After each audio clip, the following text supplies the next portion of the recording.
தொழுகையில் கவனம் இல்லை. தொழுகையை முழுமையா கவனத்தோடு தொழ முடியல. எல்லாருக்கும் இருக்கா இந்த பிரச்சனை? என்னால தக்பீர் கட்டினாலே அப்பதான் இருக்கு எல்லா மறந்த விஷயம் எல்லாம் அங்கதான் ஞாபகம் வருது. சாவி எங்க வச்சோம், போன் எங்க வச்சோம், வீட்டுல என்ன பிரச்சனை, வீட்டுல என்ன சாப்பாடு, மனைவி என்ன சொன்னாங்க, பிள்ளைங்க என்ன பண்ணிட்டு இருக்கும், ஸ்கூல் எப்போ விடுவாங்க, ஆபீஸ்ல என்ன மீட்டிங் இருக்கு, எல்லாம் வெளியே இருக்கும்போது ஞாபகம் வராது. தக்பீர் கட்டின உடனே தான் ஞாபகம் வருது. என்ன செய்யறது? அல்லாஹ் ரப்புல் ஆலமீன் கூறுகிறான், قد أفلح المؤمنون الذين هم في صلاتهم خاشعون. முஃமின்கள் வெற்றி அடைவார்கள், அவர்கள் தொழுகையில் குஷூஓடு தொழுவார்கள். குஷூ ரூஹுஸ் ஸலாத், தொழுகையுடைய ரூஹ் அது. அது இல்லை என்றால் தொழுகை தூக்கி வீசப்படும். தொழுகை தூக்கி வீசப்படும். நம்ம இன்னைக்கு நான் 5 வக்து தொழுகிறேன், 10 வக்து தொழுகிறேன், ஒரு 2 நாள்ல 10 வக்து தொழுகிறேன், ஒரு வாரத்துல எந்த தொழுகையும் விடல, என் வாழ்க்கையில தொழுகையை விட்டதெல்லாம் கரெக்டா ஃபர்ஸ்ட் ரக்காத்துல போய் தொழுதுறேன் அப்படின்னு நினைக்கிறோம்.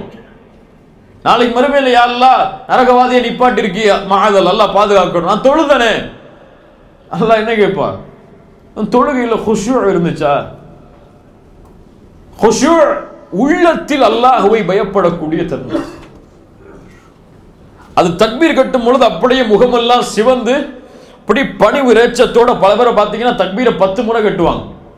வஸ்வசா அல்லாஹ் அக்பர் அல்லாஹ் அக்பர் மறுபடியும் அல்லாஹ் அக்பர் கட்டுவாங்க. ஏன்னா அவங்களுக்கு சூரத்துல் ஃபாத்திஹா வரலையா, முழுமையான கான்சென்ட்ரேஷன் வரலையா, அதுக்காக தக்பீரை மீண்டும் மீண்டும் கட்டுவாங்க. இப்படி தொழுதல் குஷூஆ. அது அப்படியே தலையை தாழ்த்தி நெஞ்செல்லாம் அப்படி குனிஞ்சு பணிவா இறையச்சத்தோட அல்லாஹ்வுக்கு முன்னாடி நிக்கிறது குஷூஆ. அல்லாஹ் இந்த குஷூலாம் பார்க்க மாட்டான். உன் முகம் எப்படி இருக்கு, உங்களுடைய வெளிப்படை எப்படி இருக்கு, எங்க பாக்குறீங்க, எப்படி பணிவா இருக்கீங்க, உங்க உடல் அமைப்புல அல்லாஹ் அதெல்லாம் பார்க்க மாட்டான். கல்வில் இந்த பணிவு இருக்கா? ரப்புக்கு முன்னால் நிற்கிறோம் என்ற எண்ணம் இருக்கா? அரசனுக்கு முன்னால் தலைகுனிய போகிறோம் என்ற உணர்வு இருக்கா? இந்த உணர்வு இருந்தால் தொழுகை முழுக்க அல்லாஹ் அங்கீகரிப்பான். இந்த உணர்வு தக்பீர் கட்டும் போது இல்ல, சலாம் கொடுக்கும் போது இல்ல, வெளியே போகும் போது இல்லைன்னு சொன்னா இந்த தொழுகை அப்படியே அவனுக்கு தூக்கி கொடுத்துருங்கன்றான் அல்லாஹ். நீ யாருக்கோ தொழுது இருக்க வச்சுக்கொண்டுருவான். அல்லாஹ் ரப்புல் ஆலமீன் குஷூஓடு தொழுகையை தொழக்கூடிய பாக்கியத்தை தருவானாக. முதலில் குஷூ வருவதற்கு செய்ய வேண்டியது என்ன? குஷூ கல்பில் உள்ளது. கல்புல என்ன இருக்கோ அதான் தொழுகையில வரும். கல்புல அல்லாஹும் அல்லாஹ்வுடைய ரசூலும் மறுமையும் இருந்தா தொழுகையும் அல்லாஹ்வும் ரசூலும் மறுமையும் வரும். கல்புல ஷஹவாத்தும் சுபஹாத்தும் இருந்தா வெளிப்படையிலும் ஷஹவாத்து சுபஹாத்தா வரும். ஷஹவாத்னா என்ன? மனோ இச்சைகள், அசிங்கமான விஷயங்கள். சுபஹாத்னா ஒரு சத்தியத்தை அசத்தியமா பார்க்கிறது, அசத்தியத்தை சத்தியமா பார்க்கிறது. ஷஹவாத்திலிருந்து வெளியே வரணும்னா என்ன செய்யணும்? என்ன செய்யணும்? பாவங்கள், அசிங்கமான விஷயங்கள் வெளியே வரணும் என்ன செய்யணும்? தௌபா செய்யணும். சுபஹாத் சத்தியத்தை அசத்தியமா பார்க்கிறது, ஹலால ஹராமா பார்க்கிறது, ஹராமா ஹலால ஹராமா பார்க்கிறது, ஹராமா ஹலாலா பார்க்கிறது. இப்படி இருந்தால் என்ன செய்யணும்?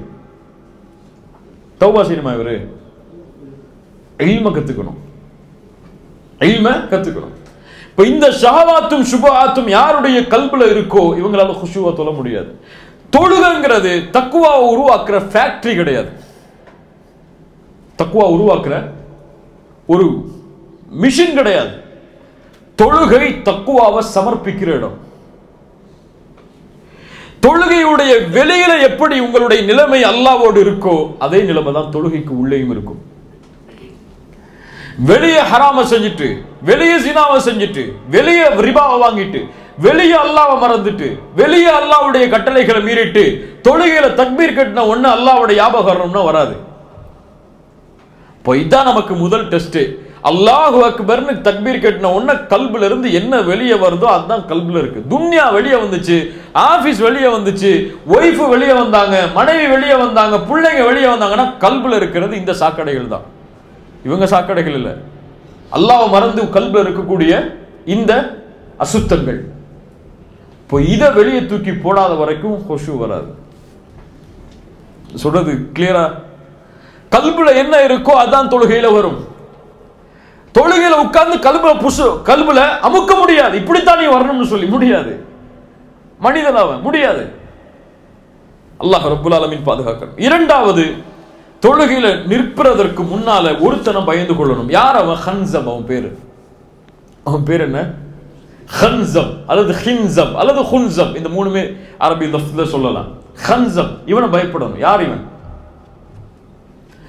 அபு உஸ்மான் இப்னு அபி ஆஸ் ரலியல்லாஹு அன்ஹு அல்லாஹ்வுடைய ரசூல்ட்ட வராங்க. ரசூலுல்லாஹி ஸல்லல்லாஹு அலைஹி வஸல்லம் அவங்கள, நான் தொழுகையில தக்பீர் கட்டின உடனே எனக்கும் தொழுகைக்கும் இடையில அல்லது ஓதுறதுக்கும் தொழுகைக்கும் இடையில ஷைத்தான் வர்றான். நம்ம கேட்க வேண்டிய கேள்வி. ரசூலுல்லாஹி ஸல்லல்லாஹு அலைஹி வஸல்லம் சொன்னாங்க, தாக்க ஷைத்தான், அவன் ஒரு ஷைத்தான், யுகாலு லஹு ஹன்சம், அவன் பேர் ஹன்சம். ஜின்களுடைய வகையில இவனும் ஒரு வகை ஹன்சம். இவன் வந்தால் அல்லாஹ்விடத்தில் ஷைத்தானை விட்டு பாதுகாப்பை தேடுங்கள். அஊது பில்லாஹி மினஷ் ஷைத்தானிர் ரஜீம். அப்படியும் செல்லவில்லை என்றால் இடதுபுறம் திரும்பி கொஞ்சம் இது போன்று வஸ்குல் செய்து கொள்ளுங்கள். இடதுபுறம் திரும்பி வஸ்குல் செய்யணும்னு சொல்லி பக்கத்தில் நிற்கிறவர் மேல செஞ்சிடக்கூடாது. கொஞ்சம் தலையை கொஞ்சம் சைடா திருப்பி இடதுபுறம் திருப்பி வஸ்குல் என்று செய்தல் ஷைத்தானிடமிருந்து பாதுகாப்பை தரும். முதல் அஊது பில்லாஹி மினஷ் ஷைத்தானிர் ரஜீம். இரண்டாவது, இதையும் தொழுகையில வந்து செஞ்சா மட்டும் ஆகாது. ஷைத்தானை விட்டு தன்னுடைய வாழ்க்கையில எல்லா விஷயத்திலையும் விலகி நிற்கிறவருக்கு அஊது பில்லாஹி மினஷ் ஷைத்தானிர் ரஜீம் சொன்னா ஷைத்தான் ஓடுவான். கல்புலையே ஷைத்தானுக்கு பங்களா கட்டி வாடகை வாங்காம தங்க வச்சிருந்தா என்னதான் வரும்? நீ விரட்டி விட்டாலும் போக மாட்டான். நம்ம விரட்டி விட்டாலும் அவன் என்ன செய்ய மாட்டான்? போக மாட்டான். இப்போ வாழ்க்கையில ஷைத்தான் இல்லைன்னா தொழுகையிலையும் ஷைத்தான் இருக்க மாட்டான். விரட்டினா ஓடிடுவான். வாழ்க்கையில நம்மளே கூட வச்சுக்கிட்டு என்னோடய இரு, பிசினஸ்ல என்னோடய இரு, வட்டியா என்னுடைய தொழில் இரு, கிரெடிட் கார்டா, என்னுடைய பர்ஸ்ல கிரெடிட் கார்டா இரு, இப்படி எல்லா விஷயத்திலும் என்னோட இருந்துங்க, தொழுகையில மட்டும் போனா போக மாட்டான். ஹன்சம் அல்லாஹ்வுடைய தூதர் ஸல்லல்லாஹு அலைஹி வஸல்லம் பாதுகாப்பை தேட சொன்னார்கள். இன்னைக்கு என்ன? எல்லாம் நரகத்தை விட்டு பாதுகாத்து, எல்லா சொர்க்கத்தை கொடு, ஜன்னத்துல் ஃபிர்தௌஸ் சொர்க்கத்தை கொடு, ஆமீன் ஆமீன் சத்தம் போட்டு சொல்றோம். ஆனா ஜன்னத்துல் ஃபிர்தௌஸ்க்காக உழைச்சிருக்கோமா ஒரு நாளைக்கு அதெல்லாம் தெரியாது. அப்படியே இல்லையா? அல்லாஹ் முஃமின்களுடைய தன்மையை சொல்லிட்டே வர்றான். முஃமின்கள் இறையச்சத்தோடு தொழுவார்கள், வாக்குறுதிகளை பாதுகாப்பார்கள், ஜக்காத்தை கொடுப்பார்கள், கற்பை பாதுகாப்பார்கள், அமானிதங்களை பாதுகாப்பார்கள், தொழுகையை பாதுகாப்பார்கள், வக்தை விட மாட்டார்கள். இதான் முஃமின்களுடைய தன்மை. இவர்கள் சொர்க்கத்துடைய வாரிசுதாரர்கள். இந்த சொர்க்கம் ஜன்னத்துல் ஃபிர்தௌஸ். ஜன்னத்துல் ஃபிர்தௌஸ் சொர்க்கத்தை அல்லாஹ் கொடுத்தா இன்னைக்கு ஆமீன் சொல்றதுக்கு பல பேர் இருக்காங்க.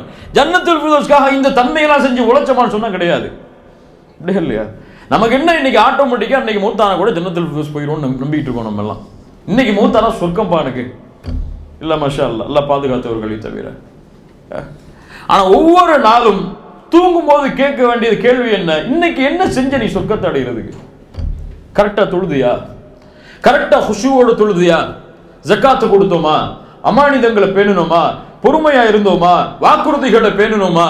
இப்படி அல்லாஹ் கூறிய சொர்க்கவாதிகளுடைய தன்மையை செயல்பட்டுட்டு மூத்தாகும் போது அல்லது தூங்கும் போது நான் சொர்க்கத்துக்கு போக போறேன் இன்ஷா அல்லாஹ்ங்கிற எண்ணம் இருந்தா சரி.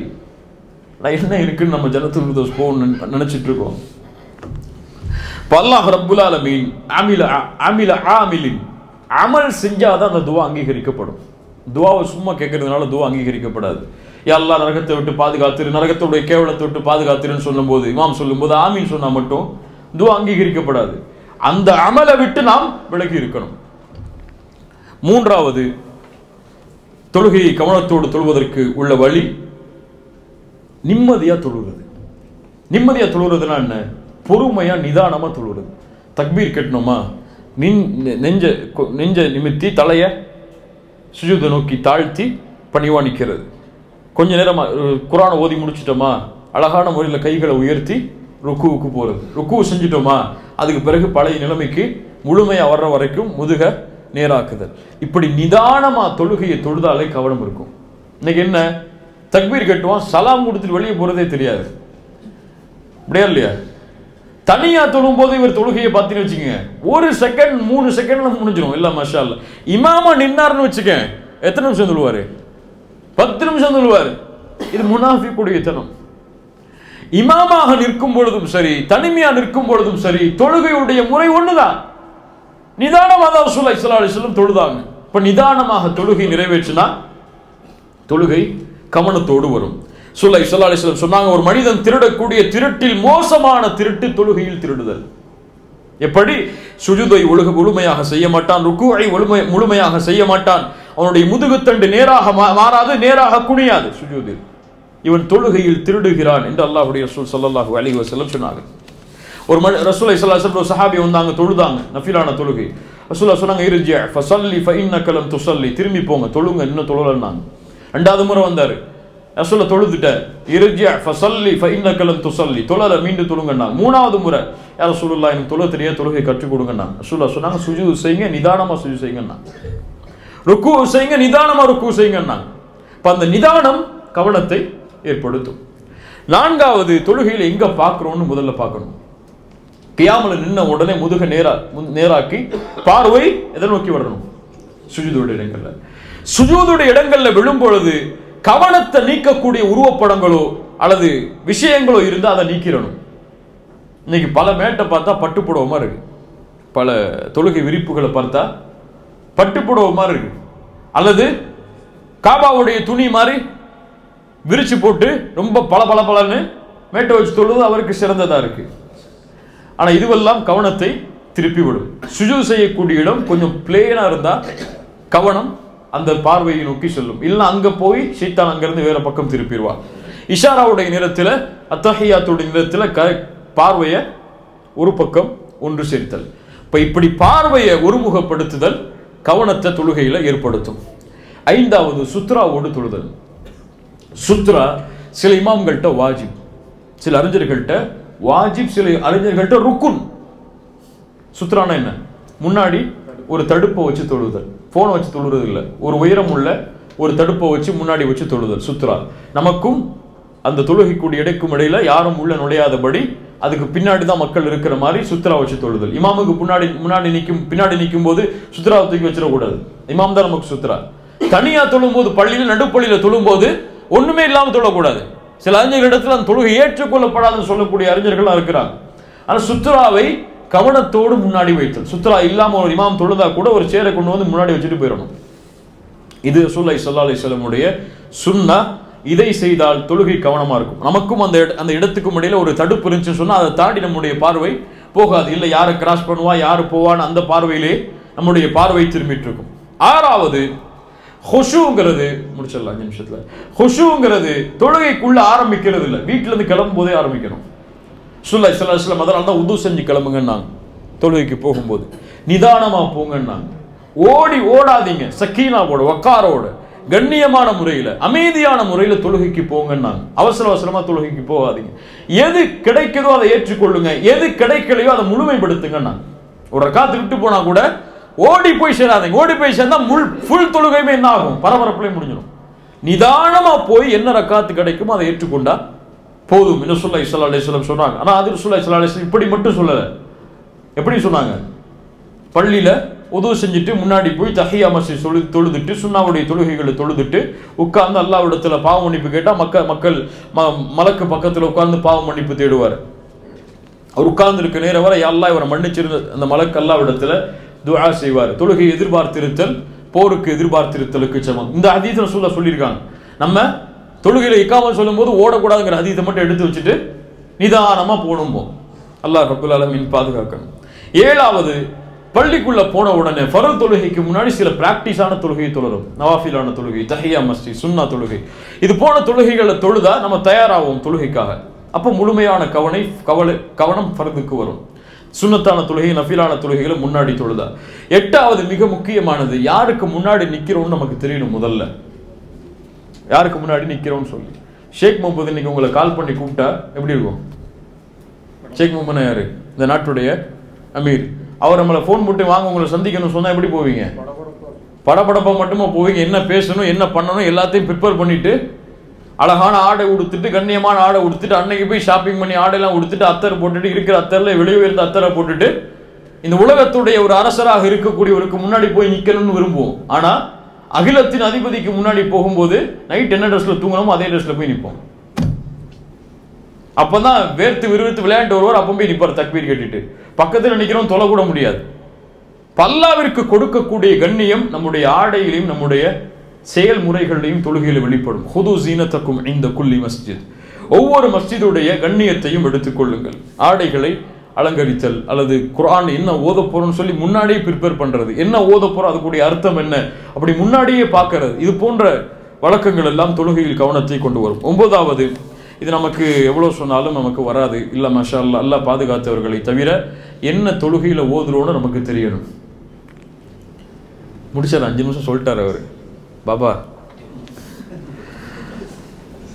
என்ன தொழுகையில் ஓதுறோம்னு சொல்லி நமக்கு தெரியணும். என்ன ஓதுறோம்? சுப்ஹான ரப்பில் அஸீம். எத்தனை பேருக்கு அர்த்தம் தெரியும் சொல்லுங்க, நீங்க சொல்லுங்க. எத்தனை பேருக்கு அர்த்தம் தெரியும்?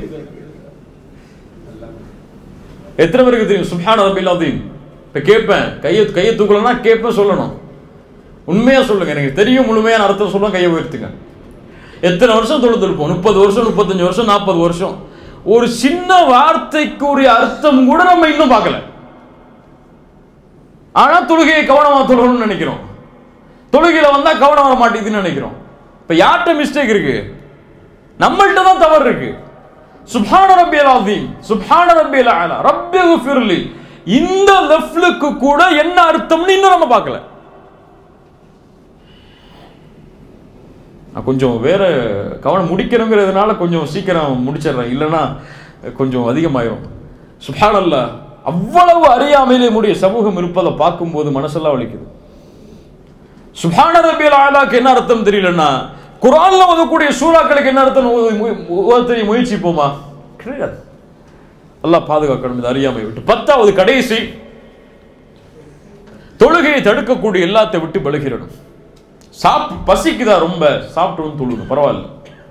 ஃபர்த ஜமாத்தை விட்டா கூட பரவாயில்ல, பசியை முடிச்சுட்டு வந்து தொழுங்க. பசியோட தொழுது ஜமாத் தொழுகையும் பாலாக வேணாம். தாகமா இருக்கா, தண்ணி குடிச்சிட்டு வந்து தொழுங்க. அல்லது உங்களுக்கு கழிவறைக்கு போகணும் எண்ணம் இருக்கா, போயிட்டு வந்து தொழுங்க, பிரச்சனை இல்லை.